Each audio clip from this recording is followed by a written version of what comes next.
Hi everyone, good afternoon. Welcome to the session. We're going to talk about industry dynamics today, specifically digital advertising.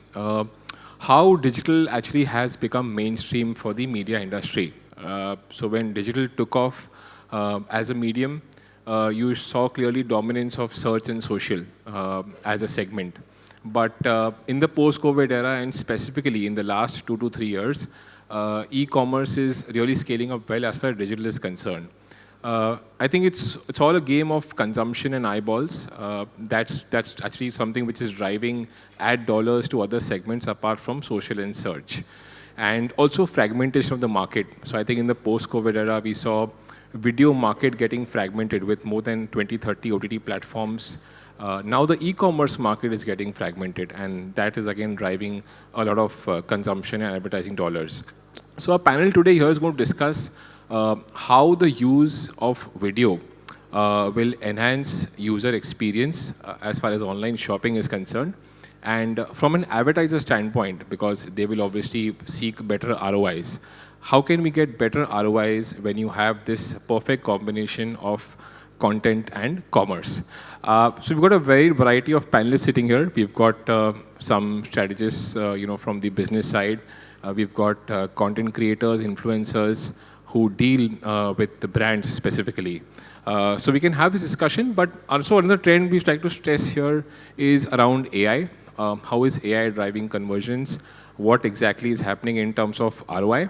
And again, digital is something which is like a mainstream because most of these e-commerce platforms today are focusing on advertising in a very big manner. So 90 to 95% of profitability for any e-commerce is coming via advertising. So it's very important for them to really make sure the consumers are having an extremely good experience, which is driving consumption and conversion and enhancing the user experience on the platforms. So I'll start off this panel with Sahil first, getting a question from you in terms of perspective. What is your view in terms of automation? Clearly, programmatic is scaling up in terms of advertising. India digital advertising growth rate is 15-20%, but programmatic is 75% advertising share globally in terms of digital advertising. India is about 45%, a smaller number. So more adoption, more growth, and programmatic is driving automation and higher ROI. So what's your sense in terms of how do brands are actually able to leverage in terms of putting the best placements on the best platforms to drive higher ROI for the platform? Yeah. Hi. So I think traditionally we have looked at digital as a way to show the ad to the right user and try to reach out to them where they're spending time. Right? I think that approach is changing to not only showing the ad to the user where they are, but showing it at a time where they're more likely to engage and convert with your ad, right? And that is what will deliver the outcome for you. I think programmatic in its most authentic form does two things really well. One, it allows advertisers and marketers to do audience first planning by breaking the barriers of different inventory platforms. And secondly, it allows the access to the largest pool of inventory that exists online. What that does is that it allows an ad to be shown to the user at the right time, at the right place, no matter where they are on the internet at that point in time. Right? I believe that relevance drives outcomes, and programmatic advertising plays a vital role in building more relevant campaigns for marketers today. I'll give you an example. So 2 years ago, I became a father. And like every new parent, I was in the market looking for things to buy. One of the things that I wanted to buy was a baby cot. And of course, on digital, the moment you type the first word, then you'll have brands reaching out to you. And of course, it makes sense because I'm in the market to buy that, right? So for me also, it creates a relevance in terms of getting the right inputs. So I did buy a few of those stuffs, which means it leads to conversions for the sellers also. But it's been 2 years since that time. And at random, even today, I get some of the recommendations for things that I was looking for 2 years ago. So what I'm trying to say is that while it is very important to reach out to the users when they are in the market for your products and services, it is equally important to know when to stop. Because if you do not, then that leads to not only media wastage, but more importantly, it leads to a bad brand experience for them when you start showing irrelevant ads to them. So I actually put in the comments that I've already bought this, so please inform to stop, remove me from the list. So maybe I learn from his experience, and that is what I'm going That's to. the thing, yeah, it happens beyond the relevant time. Right. So Vishu, just to add this in terms of your perspective, how do you see the ROI for brands improving because of branded integration? And how can one really measure whether this is organic or inorganic? Sorry, I didn't get the second one. How can one actually measure whether this is organic or inorganic, basically? Awesome. So firstly, for everybody here, so I lead the branded content and influencer marketing business for a company we started, I think, about 2.5 years, a little more than 2.5 years back, called Animeta. And I think the very premise of our existence, the reason we wanted to start something, like what we're doing right now, was with a very singular belief that, influencer marketing, I would say, like with the coming in of short format content in the market, it lends so intuitively and so easily to, branded content. It was like very definite that is gonna, most obvious thing that is gonna explode. But when serious brands want to make the move and, make it a part of their charter, consistently, it needed to be a lot more data informed and ROI focused. So that was like our primary lookout when we started off. And within that, like you said, like being able to verify, nuanced data at every point. So 3 critical phases, right? Nobody is coming to any social platform, whether that's YouTube, Instagram, Snapchat, to watch ads. That's the secondary thing that is happening. And that move has to happen as seamlessly as possible. I mean, people are coming for, just getting entertained, or they are coming to get inspired about something. Like, I've been watching inspirational content that will probably make me step out of my house and exercise, which has not happened. But it's good to get that inspiration, I guess. And also for information that's really relevant to my life stage, like the example that you gave, I have a 3-year-old kid, I have pets. So sort of like, even in my free time, I want to cover certain, important things. So all these things are there in the mind of the viewer when they're coming. And what good branded content needs to do obviously has to be value first, to begin with. And what is that? Very simply, it doesn't necessarily have to be always entertaining. There's so many things that, you have to start with a hook. You hold on, tells about the product later. I think a lot of those myths are getting busted because there are different kinds of content to begin with. Like the top of the layer is, the ones with the highest distribution, I would say, would be the entertainment or comedy creators. A lot of times you're using their content as your currency of conversation with your friends, your family, and stuff like that, right? And that would probably be really good for awareness. So say, for example, on our platform, we are able to track, as when right from discovery, data is involved, but even when a content goes live, we are able to see, like, we were doing this, campaign for a personal care brand, where they said that they don't want to create the universe of the ad that's shown on TV or, above the ATL media, but rather they want to build believability and drive trials. So again, on our platform, we are able to show them, like, say through DM API integration. And at various stages, when you're able to do that, first stage, for example, in recruitment, we can break down any creator's audience and tell you what is the authenticity percentage. So that's at discovery phase. When something is executed and the content is running and you see certain spikes, I mean, there have been times because creators feel a lot of pressure to deliver to brands and, they feel that they have to deliver. So a lot of times, few times we have called up creators and asked them that, hey, there seems to be like an overnight spike in your content and there isn't enough engagement around it to support it. So if you've done something, we would highly, advise you not to do that the next time. So there's obviously going to be a lot of education around that. So that tracking really helps, and that also gives you visibility of what's working, not working. So a lot of dynamic calls that you want to take, that do I want to put this content into a performance funnel? Which are the videos, like out of this 60, which should be my top 5 videos, right? Or you can go with like very detailed persona cuts, right? Like somebody, the same brand could be talking to you as a parent, could be talking to you as a single person who's got a, different life. So things like that, and that constant tracking really helps, that you're going after things authentic, like, the authentic engagement. So the data systems are becoming more enhanced in terms of tracking Absolutely. and ROI to the advertiser, which is... Absolutely. Got it. Yeah. Got it. So coming to Anisha, you are the content creator. You are the one who's going to drive entertainment for the audience. That's the key proposition. But how do you balance this subtle art of entertaining audience and also promoting something while you have, while you have your videos uploaded on various platforms? So I think for us as content creators, the most important thing is to listen to the audience first. So for me, audience always comes first because they are the reason why I am where I am today. So for me, it's very important to make any type of content that they can relate to and to bring in the brand in a very relatable way where it's also fun and doesn't look like a forced ad or something, because see, if I wouldn't want to watch a piece of content, why would my audience want to watch it? It's very simple. So the way, how my audience can relate to the content and laugh at the content, if they can do that, then they will always remember the brand too. But if it's looking like a forced ad, nobody wants to watch that type of content and just swipe and continue with the next video. So whatever is relatable to my audience is something that I will always do first. Got it.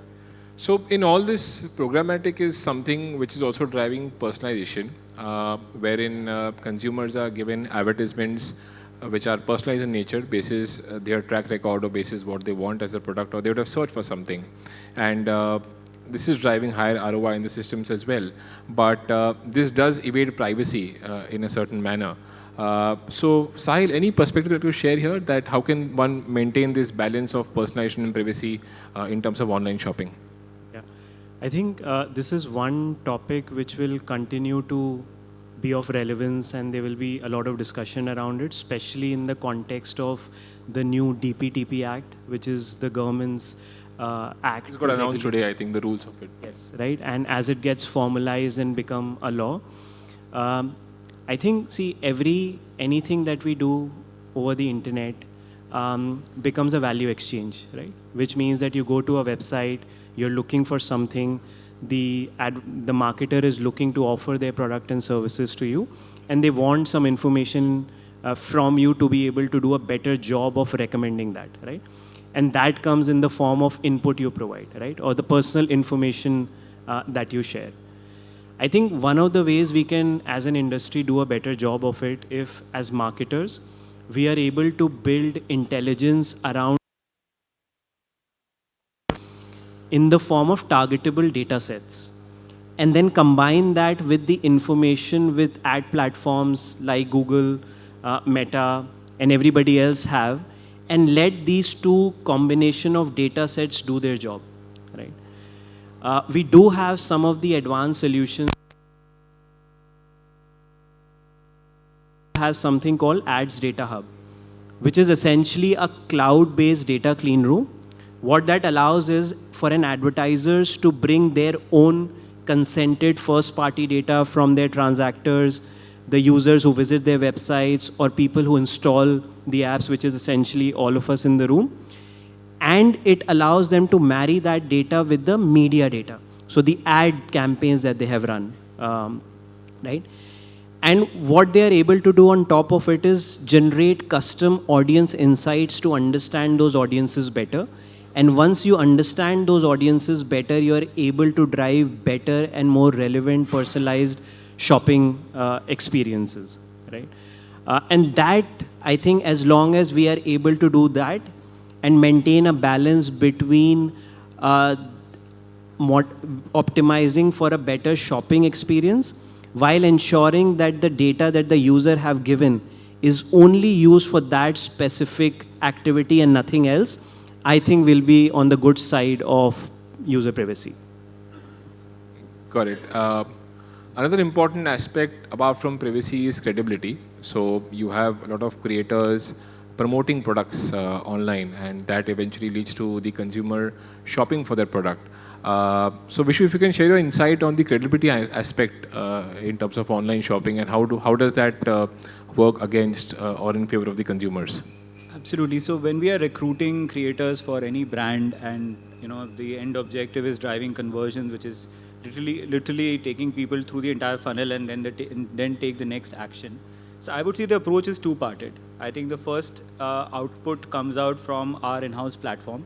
I mean, we pass on the services of that platform to our clients, but we don't charge them for it because we feel like, if somebody is even experimenting with influencer marketing today, you don't want to create an obstacle, like, a barrier for them to try out the right manner to do it.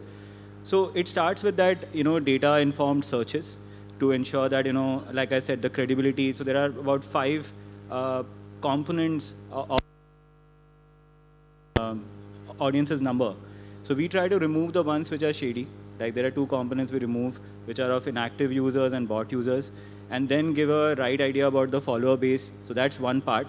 However, distribution is not follower-led anymore, especially on discovery-led platforms like Instagram. So we look at a lot of adjacent data about what kind of, we normalize the views that they're able to generate on an average. So if you just show an average view, it doesn't give you an idea whether, the algorithm created a spike at some point of time or a brand came in to push in some money behind a post. So we do have to integrate some human intelligence there. So data check is one part of that. Then of course the personality fit has to be there, like the persona fit with the brand. So those things are handled manually. I think with these kind of steps coming together, what we are able to present to the brand is like, both authenticity and relevance are checked. So then we move forward with the campaign, the content planning. Yeah. So the brand is served with a lot of data before they take the decision whether they want to engage Absolutely. with the content creator or I mean, not. it has to be data informed at every stage, right? And there is a role, like, my team members sitting here, we spend a lot of time, like, the human intervention bit, and I don't want all of it to be replaced by AI someday, but it could, right? But say for example, a brand today wants to launch an apparel brand which is targeted at 6 to 9, 14-year-old kids, where there is a clear breakup between 6 to 9-year-old, you want to talk to the parents, and 9 to 14, you want to talk to the creator, the kids.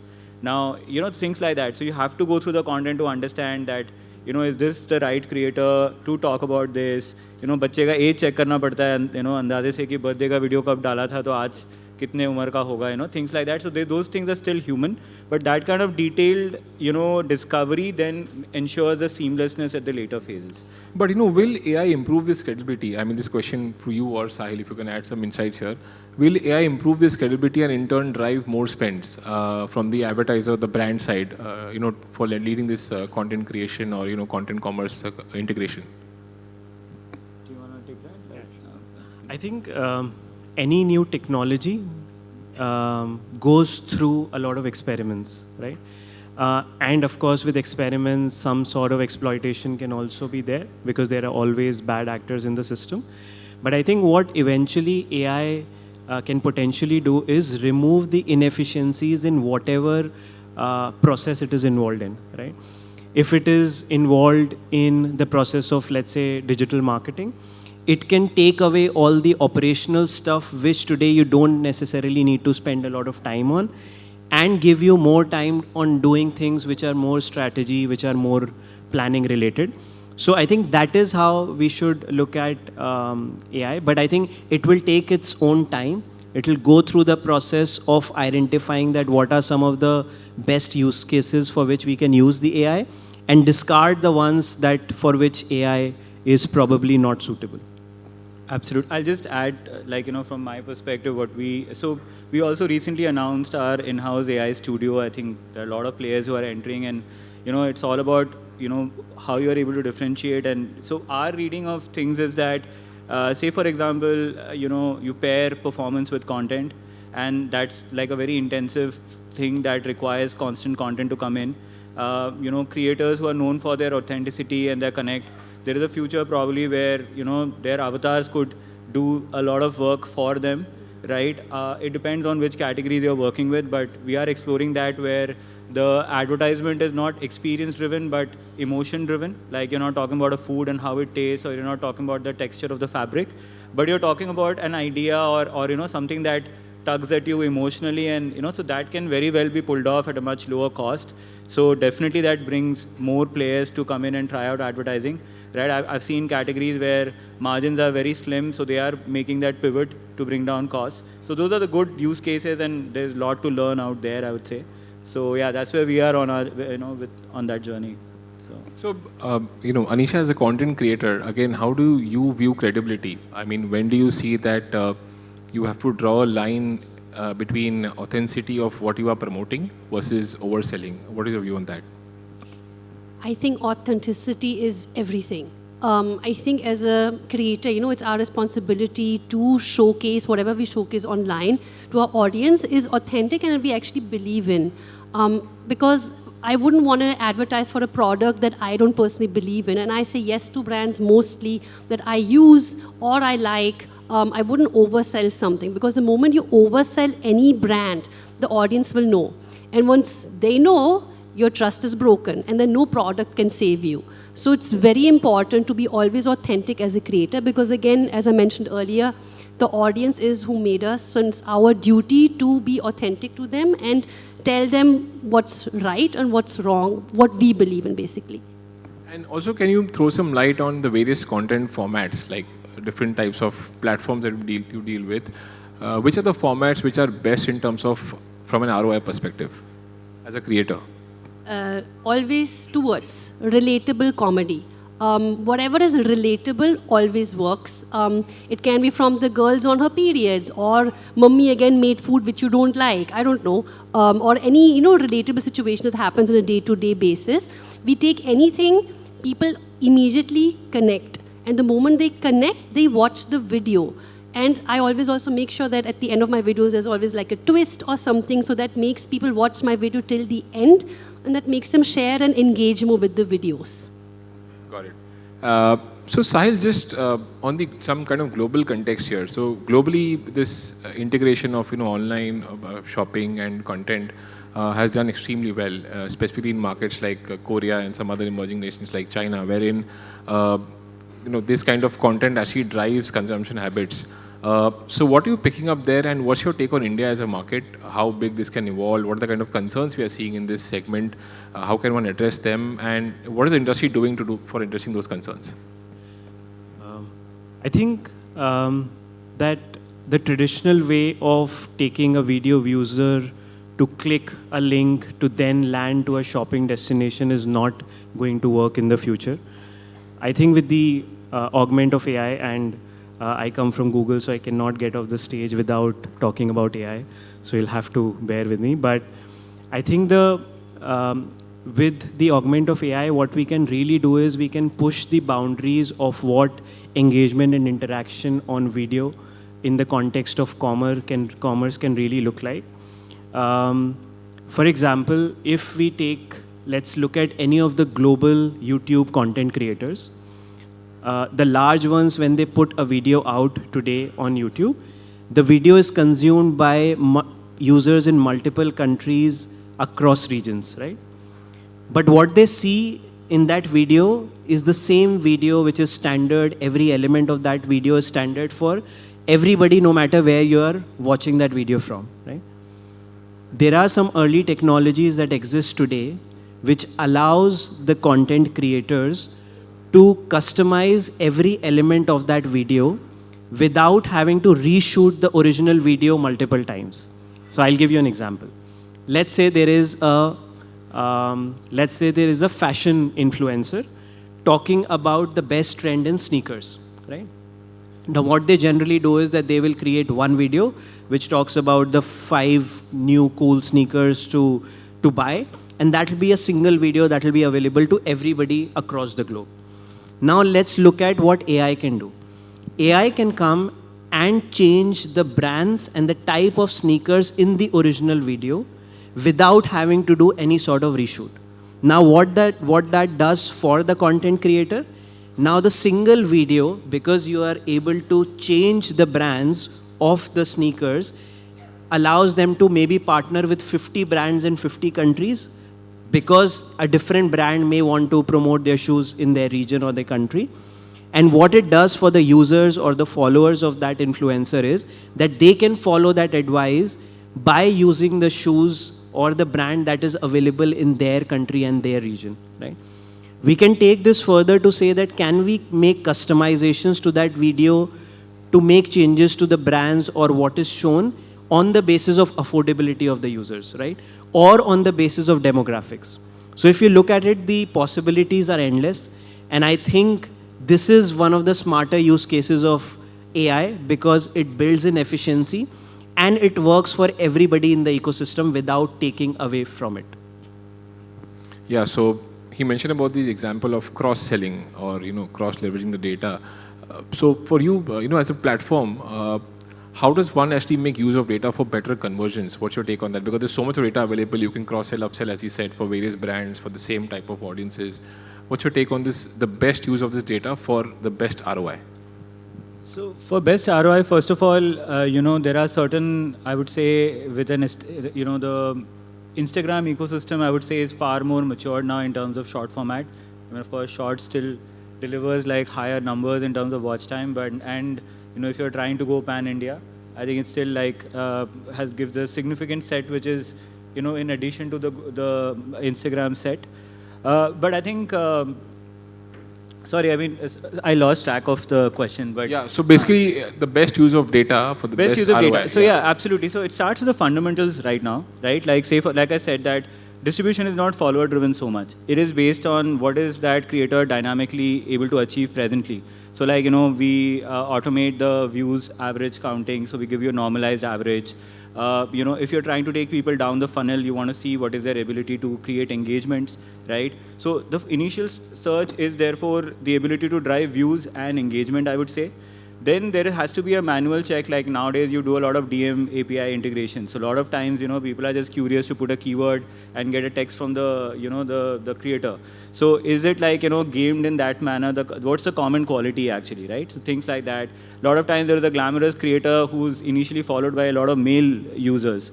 But now we would see that if that person is doing, say, something which is very relevant for only female users, algorithm is able to drive that, video in that kind of audiences. So the reliance on followers is less, I would say, and these other downstream data points is there. Another thing, I don't know if folks in this room can help, but I think the platforms also hold back a lot of information presently. I think the penny drops around, data points like shares and sends. Like if I want to buy something for myself or the baby, I would typically share it with my wife and check with her before, buying that, what do you think? Or if it's my wife who's making the decision herself on a topic, she would actually have a lot of things saved on her boards, right? So that behavior, and if I want to track it, it's very difficult to access. I have to then call, get in touch with the influencer, ask them to pull out a report from, very recently Instagram has started making it available. There's been data theft and all kinds of bad things happened in the past. But I recall like back when I was in Facebook, there was a lot more data that was available, which you could like easily take out on an Excel sheet, which would help the ecosystem, whether you're an advertiser or somebody in between who's figuring out strategy for an advertiser. Unfortunately, that is not there. I think AI integration, one major challenge, like you build a very, very intelligent system for a market as diverse and, fragmented like India. But, the accuracy of information around language, a creator might be active in 3-4 different genres. They might be making, you might be making comedy content or parenting content. So how do I, identify at scale beyond the 15,000 people that you're always working with and go pan-India? So that taxonomy can be powered by AI in a very big way. I think the enhancements that are beginning to happen in a few languages, if that scales to like more languages in India, I think that will unlock something really fabulous. So yeah, I think those kind of data visibility and access can help people service better, both brands and making the right kind of collaborations. So again, moving to a creative standpoint, Anisha, you would have tied up with different kinds of brands from different verticals, and you have to also balance your creative freedom, right? So have you had instances wherein you had to compromise on your creative freedom while tying up with certain brands, and how do you actually balance these things basically when they happen? I think basically both has happened. So coming to your first question, yes, there have been many brands I had to compromise a lot. Eventually, we have to find a middle ground, right, of both, where it's also good for me as a creator, but also for the brand. And sometimes it takes the middle partner, like the agency, to then, of course, talk to the brand as well that, hey, we can't go that extent, that dedicated, because it'll just make the audience not watch the video. So many times that has happened. But for me, coming to your second question, I think brands have to understand that they should let the creator create. In my personal experience, when a brand, trusts us with the message and gives us space to create, the video performs the best. The moment you make the video too scripted, the audience can tell. When they see that it's too forced or it's too branded, the audience understands it and leaves the video immediately. There's a drop-off immediately. We can see as a creator, like from the insights analytics, we can see that. So for me, the best version is when both sides trust each other. That's the best video you can make, because the brand knows the product and we creators know our audiences. So if we trust each other, the best videos can be made. And those are the best collaborations I've done. And even ROIs for those collaborations would have been higher, I'm assuming. I didn't get it. ROIs also would have been higher. Absolutely, absolutely. Because when the video grows, and I think that's just one thing to add to this, the moment the video grows, right, it gets more views, more eyeballs will see it. More eyeballs see it, naturally more people will, buy, the ROI will be higher, right? But the moment it's too branded, too addy, people stop watching, the video doesn't grow, and of course, naturally not many people will there won't be a high ROI because the video is just not growing. So it's a natural. So the moment you trust the creator, the video will perform better. That's just how it works. Right. I think we're running out of time, but just in one single line for all three of you all, the question is that what is the next big innovation that you see in this integration of content and commerce? Start off with Sahil. I think definitely how AI can be integrated to make the whole process seamless for the end user. Because for anything to be adopted widely, you have to remove the friction from the process. Today, video sits separately from commerce. So if you really need a higher adoption, we'll have to see both of them come together to a single platform. Vishu. I would just say a +1 to a lot of that actually, and in terms of how those applications can be adopted to our ecosystem. But definitely, whether it's enrichment of taxonomy, better understanding or availability of data, that we are relying a lot on AI to do that work for us, and that can make the workflows far more streamlined and efficient. So yeah. +1 to everything. Plus, I think for us creators, also there is something called Sora app. There's multiple AI apps, right, where we creators can create ourselves in an AI version. And I think that is definitely the future, because eventually, and that's already happening, right? You see it online, that there's so much AI, you don't know what is real, what is not real. And the same is going to happen with creators, where creators will become AI. And that's, of course, a smart way, but also a scary way. But that's how the life is going to go now. So it's very clear that this integration of content and commerce is here to stay. It will drive higher ROIs for advertisers. AI will enhance the system further, and because of a lot of data which can be tracked, we can also make sure that privacy is also maintained. So thank you so much for giving us a chance to share our insights.